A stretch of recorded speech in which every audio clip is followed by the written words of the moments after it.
الحرم المكي الشريف تاريخ من التوسعة والعمارة.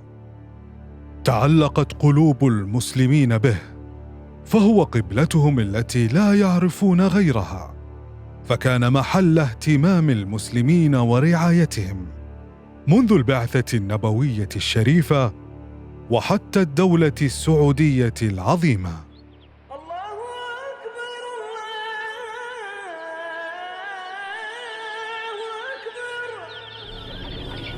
لأن الحج والعمرة شريعة أساسية في ديننا، اهتم المسلمون جميعاً بتوسعة المسجد الحرام. وعبر التاريخ مر الحرم المكي بتوسعات وتطويرات معمارية مختلفة كي يستقبل أكبر عدد من القلوب المتلهفة لزيارته والطواف بالكعبة المشرفة. فقد مرت العمارة في الحرمين الشريفين بمكة المكرمة والمدينة المنورة بمراحل عدة، بدءاً من عهد الخليفة الراشد عمر بن الخطاب رضي الله عنه.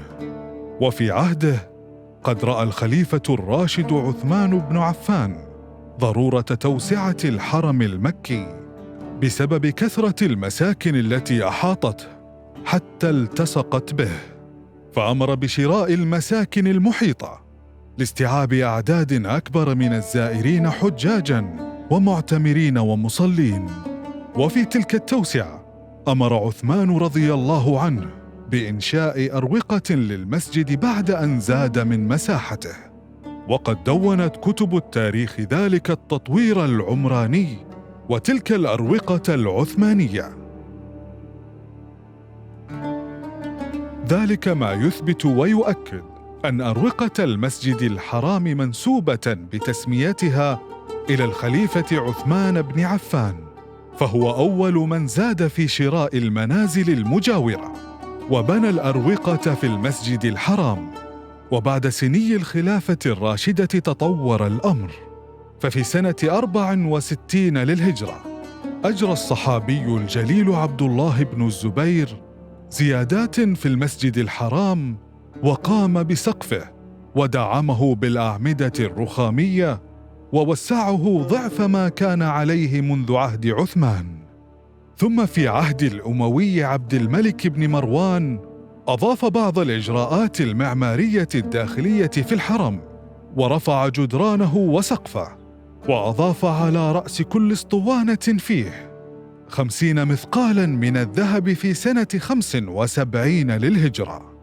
وفي عهد ابنه الوليد أضاف أساطين جلبها من مصر والشام، وزاد من مساحة الحرم في جهته الشرقية ببناء رواق دائري. وفي عهد العباسي أبي جعفر المنصور أمر بزيادة الرواق على صحن المسجد وبنى مئذنة في ركنه الشمالي الغربي. وبعدها ب20 عام قام محمد المهدي بتوسعة كبيرة للحرم، حيث حرص على أن يكون المسجد مربعاً تتوسطه الكعبة المشرفة، فكانت توسعته شاملة لكل أجزاء المسجد، وأمر ببناء رواق كبير للحرم بإرفاقه بفناء الكعبة، وأضاف الأعمدة والتياجين والقواعد الرخامية، فسمي بعدها بالرواق العباسي الكبير. وتوالت بعده التوسعات العباسية حتى عهد المعتضد بالله الذي أضاف دار الندوة للمسجد الحرام بعد أن دعمه بالأساطين والأروقة المسقفة بالساج.